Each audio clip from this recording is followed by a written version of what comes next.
Bismillahirrahmanirrahim. Assalamualaikum warahmatullahi wabarakatuh. Mahasiswa, pada perkuliahan evaluasi pembelajaran bahasa dan sastra Indonesia kali ini, kita akan membahas mengenai validitas dan reliabilitas alat tes.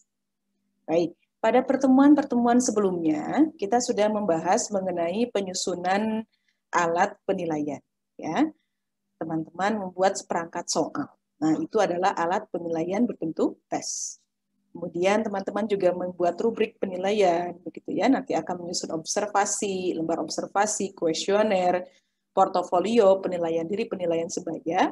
Nah, itu adalah alat penilaian yang berbentuk non-tes. Ya. Sekarang ada pertanyaan, apakah alat penilaian yang sudah saya buat atau guru buat itu sudah layak digunakan di sekolah, ataukah sudah sesuai dengan kurikulum? Sudah sesuaikah isinya dengan ketentuan yang diharapkan oleh konsep teori, gitu ya? Ataukah sudah konsisten isinya? Nah, untuk menjawab pertanyaan-pertanyaan itu, keraguan-raguan kita sebagai guru, maka alat penilaian itu memang harus memiliki syarat validity, reliability, dan usability. Ya, jadi syarat kevalidan, kelayakan, syarat kekonsistenan, kemudian syarat kegunaan. Ketiga syarat ini harus dipenuhi oleh sebuah alat penilaian. Nah, hari ini kita akan membahas validitas dan reliabilitas alat tes, yaitu alat penilaian berbentuk tes, yaitu berbentuk seperangkat soal, ya, yang apakah soal-soal tersebut layak diujikan kepada siswa. Oke, baik, kita akan lihat pertama mengenai validitas, ya. Dalam bahasa Indonesia validitas, dalam bahasa Inggrisnya validity, ya. Kata ininya valid, sesuatu yang layak disebut valid. Ya. Kemudian reliabilitas atau dalam bahasa Inggris reliability. Kemudian sesuatu yang dinyatakan reliable itu sudah melakukan proses reliabilitas, maka itu disebut reliable. Baik, validitas itu berkaitan dengan kelayakan. Ya, layak tidaknya gitu ya, sebuah atau seperangkat soal itu gitu ya digunakan. Ya, jadi kelayakan itu didasarkan pada interpretasi hasil skor tes. Ya, kelayakan itu juga bisa diinterpretasikan berdasarkan soal yang dibuat. Kemudian reliabilitas berkaitan dengan konsistensi hasil pengukuran. Ya, jadi ketika si alat tes itu diujikan pada sekelompok siswa A pada waktu A, apakah juga memiliki hasil skor yang sama kepada sekelompok siswa yang sama pada waktu yang B. Gitu ya. Jika sama skornya atau tidak terlalu jauh, maka bisa jadi suatu alat tersebut memang reliable. Baik, apa hubungan validitas dan reliabilitas? Tentu saja begitu ya. Sebuah alat pengujian validitas itu sangat mempengaruhi reliabilitas. Begitu juga reliabilitas, pengujian reliabilitas sangat mempengaruhi validitas. Tetapi bisa jadi ketika sebuah alat tes tidak valid, tetapi dia masih reliable. Ya. Kedua ini sangat berkaitan. Jadi sebuah alat yang valid itu pasti reliable, tetapi yang tidak valid belum tentu tidak reliable. Baik, kita lihat ya. Oke, ada beberapa pendekatan untuk mengetahui sebuah alat tes itu dinyatakan valid. Yang pertama, diketahui ya, sebuah alat tes dinyatakan valid jika diketahui bukti dasar alat tesnya itu, begitu ya, didasarkan pada bukti alat tes, yaitu content related evidence, yang caranya itu membandingkan butir-butir tes dengan deskripsi spesifikasi tes. Apa itu? Bisa jadi deskripsi spesifikasi tes ini adalah kurikulum yang sedang berlaku, atau indikator-indikator capaian, atau KD, kompetensi dasar sedang berlaku. Dan dengan melakukan pembandingan ini, artinya dia membandingkan dari segi isi, ya, content related evidence. Sehingga nanti bisa mengambil makna apakah sampel tes mewakili kompetensi yang akan diukur. Apakah sesuai dengan kurikulum yang kompetensi dasar atau indikator lulusan yang ada pada kurikulum.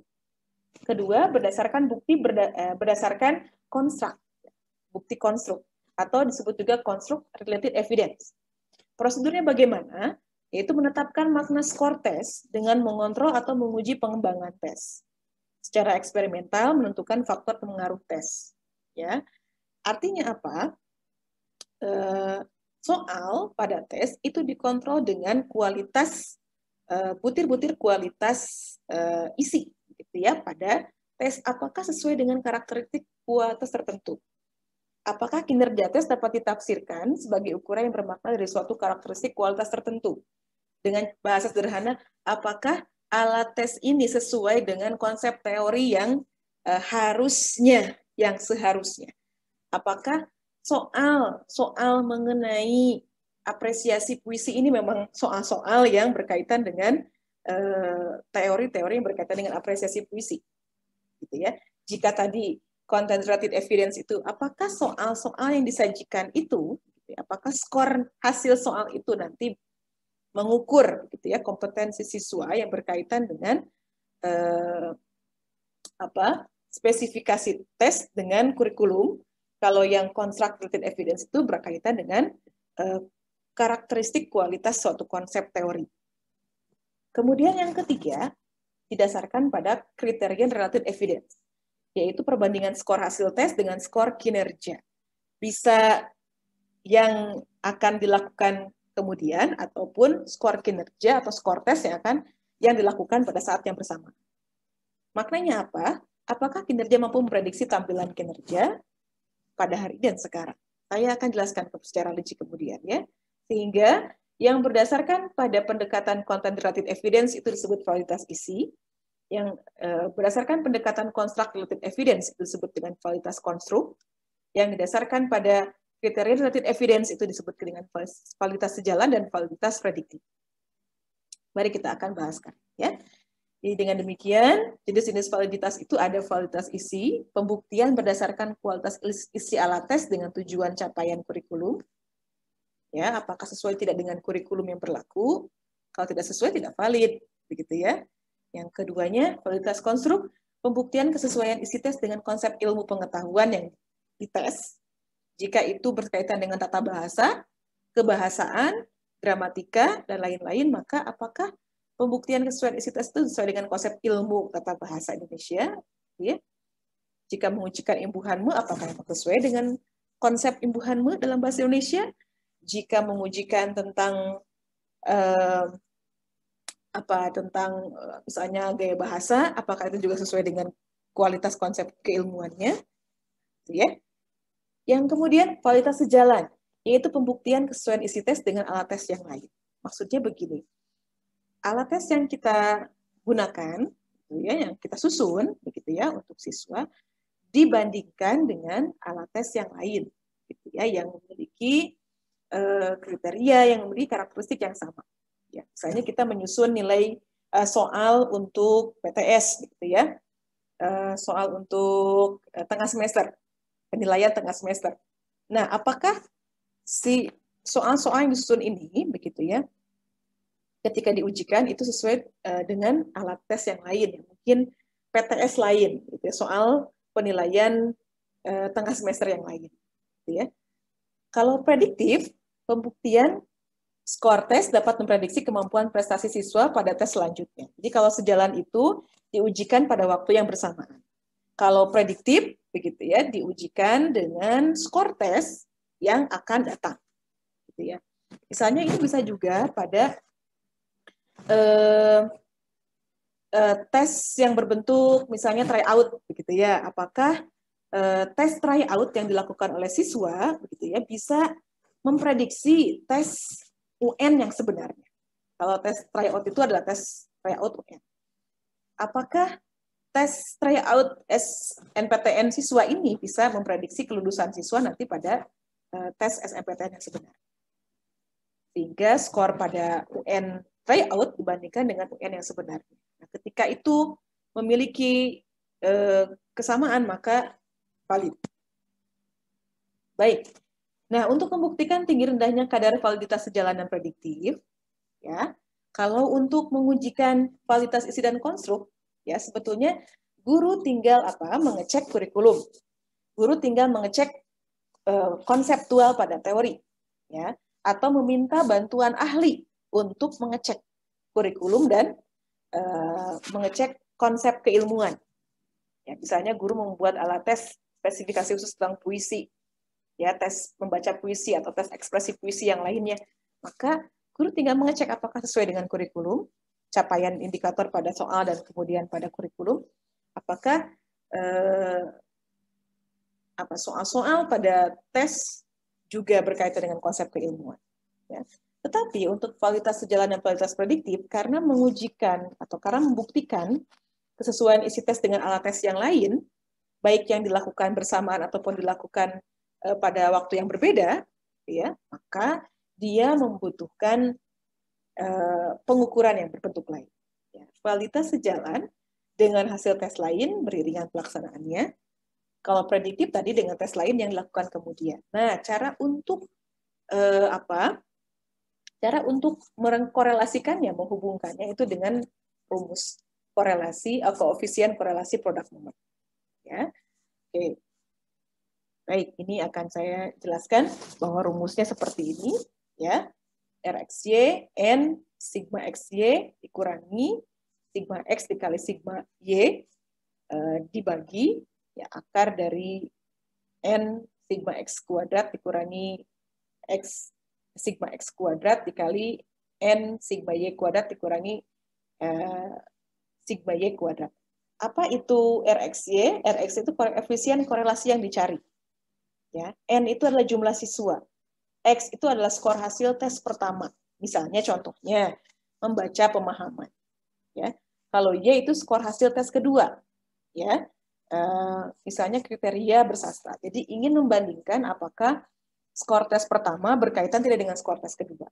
Ya, rumus koefisien korelasi produk moment juga sering digunakan untuk penelitian, ya, untuk membandingkan antara kemampuan tes pertama dengan kemampuan tes kedua.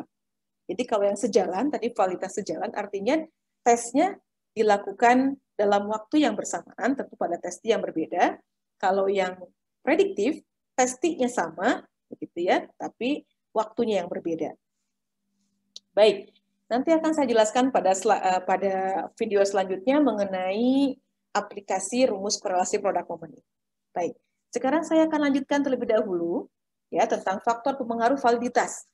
Jadi supaya valid, kita juga sebetulnya sebagai guru harus melakukan kegiatan-kegiatan yang membangun suatu alat tes itu valid. Ya, yang pertama karena pemengaruh alat tes itu bisa dari perintah yang tidak jelas, ya perintah atau petunjuk soal yang tidak jelas sehingga membingungkan bagi testi, sehingga seorang guru perlu membuat alat tes dengan petunjuk yang jelas. Kemudian, kosakata atau struktur kalimat alat tes sulit dimengerti. Nah, ini terutama karena kita guru bahasa Indonesia, maka kita perlu membuat soal yang memiliki kelayakan, begitu, yang memiliki kualitas dari segi struktur kalimat atau pemilihan kosakata yang dimengerti dan tidak ambigu. Kemudian yang ketiga, soal tidak layak atau dalam artian terlalu sulit atau terlalu mudah. Ya, terlalu sulit sehingga siswa tidak ada satupun yang bisa menjawab karena mungkin belum diajarkan di kelas. Ya, atau yang diajarkan itu levelnya mudah sementara yang diujikan sulit. Ya, atau sebagian besar soal itu misalnya mudah, terlalu mudah. Sehingga tanpa harus belajar pun siswa bisa menjawab soal. Itu tidak boleh, ya. Kemudian konstruksi soal kurang baik. Ya, maksudnya konstruksi tadi juga bisa berkaitan dengan persentase jumlah soal yang sulit dan yang mudah, dan soal yang menengah itu tidak bagus, gitu ya, seperti itu. Atau soal tidak disusun berdasarkan konstruksi dari yang mudah pada yang sulit, itu juga sedikit mengganggu, ya. Karena itu guru perlu menyusun soal itu dari soal yang paling mudah, kemudian terakhir soal yang paling sulit. Mengapa? Psikologis. Jika siswa membaca soal yang sulit terlebih dahulu, dia akan sangat stres ketika membaca ujian. Tetapi ketika memulai ujiannya, ketika dia memulai dari soal yang mudah, secara psikologis siswa akan senang membaca soal, ya, mengerjakan soal. Kemudian tadi berkaitan bahasa ambigu, ya, kita betul-betul menghindari bahasa ambigu karena itu akan mempengaruhi validitas. Kemudian butir soal tidak mengukur apa yang harus diukur. Ya, misalnya tadi indikatornya itu adalah misalnya mengukur tata bahasa, tetapi yang ditanyakan adalah kalimat deskriptif. Ya, yang ditanyakan adalah paragraf deskriptif, ya, atau para kompetensi yang lain. Itu saya tidak terukur, ya. Kemudian soal terlalu pendek atau terlalu sedikit. Ini perlu juga diperhatikan karena untuk mengukur soal yang valid atau reliable, maka soal tidak sedikit ya jumlahnya. 10 soal untuk pilihan ganda itu biasanya terlalu sedikit untuk mengukur validitas dan reliabilitas terutama, ya. Kecuali kalau soalnya berbentuk esai atau uraian, karena skor soal esai kan dalam satu soal itu tidak satu, tetapi bisa juga 3, 5, sehingga skor soalnya banyak. Sementara soal pilihan ganda, skornya kan 1 biasanya untuk soal, sehingga ketika soalnya hanya 10, maka hanya ada 10 skor maksimal. Oleh karena itu, untuk mengukur validitas reliabilitas perlu soal yang banyak jumlahnya. Kemudian soal terlalu pendek, sudah ya. Kemudian penyusunan butir-butir soal tidak tepat. Ya tadi ya maksudnya ya, ada soal yang sulit terlebih dahulu, baru kemudian soal yang mudah. Seharusnya soal yang mudah dulu, baru yang sulit. Kemudian kunci jawaban berpola, sehingga tidak harus menjawab soal, siswa akan menebak, oh ini AA, BB, CC, DD. Sehingga di bawahnya juga sama, AA, BB, CC, DD. Atau semua jawaban tuh A, B, C, tidak boleh. Ya, jadi guru perlu membuat secara acak, tidak berpola, sehingga siswa tidak akan menjawab soal tanpa harus menjawab soal. Tanpa membaca soal. Baik, selanjutnya, faktor yang mempengaruhi validitas itu adalah faktor pelaksanaan pengukuran dan penyekoran.